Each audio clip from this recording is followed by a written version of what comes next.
aspirations of the Nepali youths were not handled and addressed by the coalition government. So, and they were suppressing the smaller political parties and dissent voices. And the political parties, the Nepali Congress UML, in the two big leaders, Thapa and Oli, they were suppressing their dissent voices within the party also.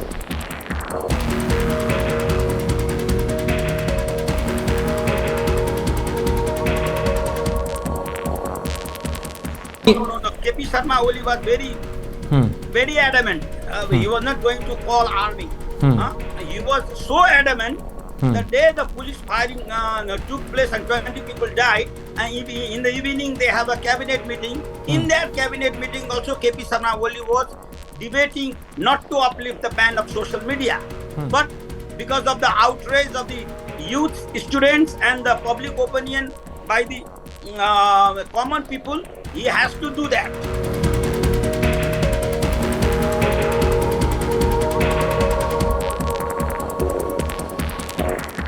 Hello and welcome. I am Pranay Upadhyay and you are watching India Today Global. Nepal is reeling through a very difficult and a rough patch of its political history. There is no government in Nepal. Who is controlling, who is running Nepal? That remains a question. And a lot of political parties are also worried because what currently is governing Nepal is the people's will, but that people's will is being expressed through the Gen Z, that is the Generation Z. How and why and which way Nepal is going? To discuss this issue, I am being joined by Mr. Arjun Thapa. He is Central Committee member, Executive Committee member of the Janta Samajwadi Party, and he is also the Chief of the International Department of International Relations for the party. Welcome to India Today Global, Mr. Thapa. Thank you. My first question to you. What happened which made the Nepalese political system to collapse so badly that now everyone want the political parties not to be or not to remain in power, rather people want a civic government or people-led government? Yeah, it happened due to the first and second largest party in Nepali parliament. They formed a government, Nepali Congress and Nepal Communist Party, UML, saying that we two parties is going to rule for coming decades. For that matter, we'll have a constitution amendment and 10% threshold will be there. Those who will cross 10% threshold, they will be in a power. So like that, these two political parties ran the government saying that we are the ultimate leader of the political party to govern Nepal. But one year, the 1 year first the UML led government will be there, and the next the Thapa will lead the Nepali Congress government with two party major coalition. But it didn't work because of the political corruption and as well as the aspirations of the Nepali youths were not handled and addressed by the coalition government. So and they were suppressing the smaller political parties and dissent voices. And the political parties, the Nepali Congress UML, in the two big leaders, Thapa and Oli, they were suppressing their dissent voices within the party also. That was another mark. So, and ultimately, all the cases were piling up, and this banned the social media because social media was not supporting the government.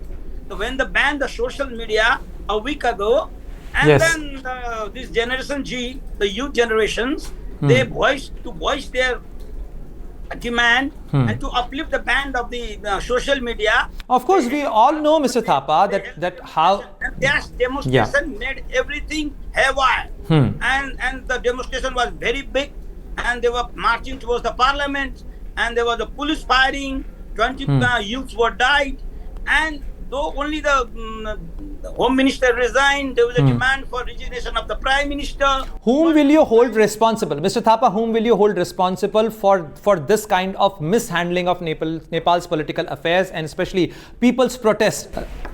The mishandling is from the Nepali Congress Party and UML leadership, who had a coalition government running since last 1 year. But do you think people are also asking the question that the army, which can now control the situation in Nepal, why didn't they come earlier? No, the army, look, in Nepal, it's not like Bangladesh or the Pakistan. Pakistan, the army will come up and take the reins of the government. It's not like that. Army is very restrained army. Though our police forces truly surrendered against the protesters, and army in the second day, if army would have come there on the street to control the protester, if that's what will happen, then the parliament building and the secretariat would have been remain safe. Supreme Court remained safe, but it didn't happen. So sorry for that. But later, after all, army came, and the third day the army took over for the law and order to maintain law and order situation. Till late now, the situation is Mr. Thapa, do you think that the KP Sharma Oli government failed to call army to contain and to control the situation there? Had army? No. KP Sharma Oli was very adamant. He was not going to call army. He was so adamant.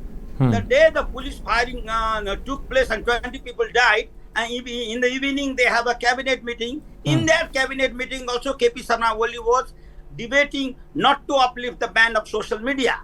But because of the outrage of the youth, students and the public opinion by the common people, he has to do that. So he was very adamant and adamant. So after the upliftment of the ban and the last days police firing, the people just came out in the street for the protesting, and they targeted the political leaders who are in the power. They were targeting the ministers, their building, everything. Police were not there to control. But Mr. Arjun Thapa, if you see the situation right now, you have right to blame KP Sharma Oli government, Mr. Devba's party, who are part of the government. But currently the mood of Nepal and especially the Gen Z's mood is very anti-politician. They do not want any regular political party to even participate in the forthcoming or the new elections of Nepal. How do you see this situation? No. Yeah. The Gen Z, the problem of Gen Z is because it was a spontaneous movement and protest. So Gen Z population, they are leaderless. They have their own arguments, and they are in the confusion state. So the negotiation is going on. The president, the elected president is there. He has just issued an appeal to the people that stay peace and safe. Safe. I am negotiating under the framework of constitution to form a new government. So it will be a take-care government. Nevertheless, the political party representative may not be there. Let it be this Nagrik Samaj, which say the citizens, people will be there. No problem for that. The thing is that we need, the condition is that we need to have a caretaker government under this constitutional framework, and there should be a massive amendment in the new in this. Does your party support the idea of Susheela Karki or any any eminent person who leading the interim government and then having a fresh election? Do you support this idea? Yeah. We support this idea. If Susheela Karki comes to the helm of the affairs and becomes the prime minister and issue a interim constitution or amend this constitution and held a free and fresh elections, every political party is going to welcome that. For that, no problem. So you endorse this idea, and do you think that this is going to resolve the situation? Because currently what we are looking at is a flux situation, because there is no consensus. There are multiple names doing the round, and on which name there will be a consensus or a larger agreement, we do not know as yet. Yeah, you are right. There's a utter confusion there. The names are coming around. Yesterday, the Susheela Karki name was there, and it was voted within the Gen Z team also, and now the other independent mayors, they are claiming for the post. So confusion is there, but still that prime minister who is going to be appointed, that for also from which constitution, this running constitution, because the Gen Z population is demanding for the dissolution of the parliament. So once the parliament is dissolved, then only you can appoint a new prime minister as a caretaker prime minister. Otherwise, the constitutional articles will check So there is a complication there. So the onus, the power lies to the president. So very smartly with consensus, or if not the consensus, the president should act, and the army should maintain law and order. Once law and order is maintained and new prime minister comes, then the police force and army will go back to the barrack, and slowly everything comes to a normalization. Yeah. Okay. But do you also support the idea that, like, the Gen Z representation, because there are multiple ideas on table, and one of the idea is that there will be a Gen Z representation in the interim government, a formula of XYZ, which is like the representation of 333 ministers from Generation X, Generation Y, and Generation Z, then, holding the election in next, 6 to 7 months. Did you come across all these ideas? No, all these ideas will welcome. No problem. Let the Generation Z representative be there in the ministry, cabinet. But the prime minister should be in such a person or a woman, that can be digestible to the whole the society. Only for the Generation Z. It's not the idea. Yes. The idea now the challenges is how to overcome this gap and appoint a new prime minister to interim constitution or amending using these constitutional articles by the president to form a new government and amend the constitution and have a new fresh election. For that, all political parties are going to welcome. But Mr. Thapa, given the current situation, the dissolution of parliament seems to be the only option, because if president call the other political parties to form an alternative government, that won't be acceptable to those who are protesting for the reform of the country and the policies. Yeah, you are right. There should be a dissolution of parliament. No problem. This parliament is this parliament made this government, KP Oli and Nepali Congress and UML coalition government. It didn't work. So dissolution of parliament is must. So I am also political party. My party represents in the parliament, in the state level, or in the upper level, also in the federal parliament also. But we are saying that need of the hour is to dissolve the parliament and amend the constitution, constitution with consensus, and have a fresh election. And that only this should be the principles or ideas or duties of the new government. But Mr. Thapa, there are also allegations that there are some, competing interests who are using this Gen Z protest to harness their own benefit, to get their own political purpose served in the garb of, this facade of protest, in this facade of this Gen Z sentiment. How much do you agree with these allegations? Yeah. After all, the Gen Z was not expecting so much of happening, so much of change, no. So and they are to some extent leaderless. The Gen Z group is not commanded by one leader, one set of political party or like that. It's a group that came to the interest for the nation, for anti-corruption, for freedom. So now they may form the political party in the days to come. For that, no problem for that. Every political party should compete within the people to take a people's mandate. But and as you know, sir, you know that disgruntled groups will come inside, because the second day of protest, the disgruntled group vandalized the properties of the state and the private properties of the people. So the political parties should also be responsible, should right now to be defensible, not offensive, and we should go in such a way that a middle path can be taken, and to some extent to maintain law and order, army should also be taken confidence, and president and vice president is there, and they are the constitutional head. Now they have the responsibility to act according to the constitution for the betterment of the nation. But Arjun Thapa ji, given the current situation, there is, as you rightly pointed it out, there are a lot of flux there. But the question remains that who actually torched the state symbols, be it Parliament, be it Prime Minister House, be it the Supreme Court of Nepal. Will you demand for a thorough investigation in this case? It's a sheer anger. It's a sheer spontaneous anger of the people, of the youths, and they were frustrated by the ruling elite. So they powered the anger, smashing the parliament, the secretariat, the presidential palace, all these things. And there was no any police for control and protest. So army is. But Mr. Thapa, your party, your leader Upendra Yadav ji, you have been in government, in previous governments. Will you also share the responsibility? In the previous government, in the coalition, yes. We left because we left 1.5 years ago, saying that we can't run this government in this fashion. And this KP only were quite small. Okay, accept it. They were dividing the smaller political parties to have their affairs only. I accept it. Your point is well taken. We realize our shortcomings, demerits, disadvantages, things. So in the days to come, we have to. The political parties should reform themselves. They have a new youth leaders to come up. The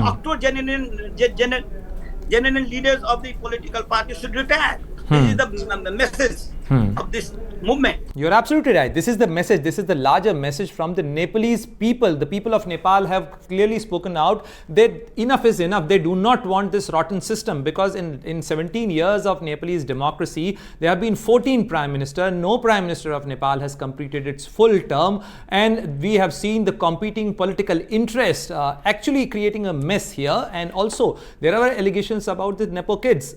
What do you think that this... Right. Yeah. So the leaders, the sons and daughters and brother-in-laws, sister-in-laws, having a very lifestyle thing and have a luxurious life, which was all in the media, all in the all in the social media. So the new generation, they will react. They will react. No, they reacted. A section of media as well as section of people from Nepal are also raising questions that there could be a foreign hand, there could be some foreign actors who could be involved in instigating the situation. Do you also agree with this thing, or you are disagreeing with that? I don't agree on this. It's organic, spontaneous, and spontaneous movement. Though the youth were uniting themselves, Generation Z, they were organizing themselves in a social media platform only, not physically, and physically, there was no any foreign direct hand. And if that platform, Facebook, YouTube, and if you blame on this issue, it's nonsense. There's no hand of neighboring countries also. And my dear friend, this is the only movement. Movement is a nationalistic movement, because earlier movement was anti-Indian sentiment was flared by the communists to raise the movement. Movement earlier. This time it's not that. It's organic for the nation, for the people. The youth have to stand up. So there's no any direct, indirect involvement of foreign hands. That's my assessment. That's a very big assessment. So never country, India can play a very constructive role in this hour of crisis. What are the expectations from a neighbor like India in Nepal? The expectation never like India. That India can they can appeal for the peace. That's why the Prime Minister of India also did. We may have an economic crisis. India can, to some extent, counter that. We have done in Sri Lanka. When Sri Lanka was in crisis, you helped financially to them to maintain their economy. So, in the days to come, because our trade balance is very negative towards India, we have a huge trade deficit against India. We have a export. We can export natural resources or hydropower resources. So India can be a development partner for Nepal's growth and peace and prosperity. Thank you very much, Mr. Arjun Thapa, for sharing these thoughts and putting across the viewpoint from the Kathmandu, because everyone in India also hope that there should be a stabilization of situation in Nepal and there will be a peace in Nepal, which is a friendly neighbor for India, and we want to see a stable government in Nepal. Thank you very much.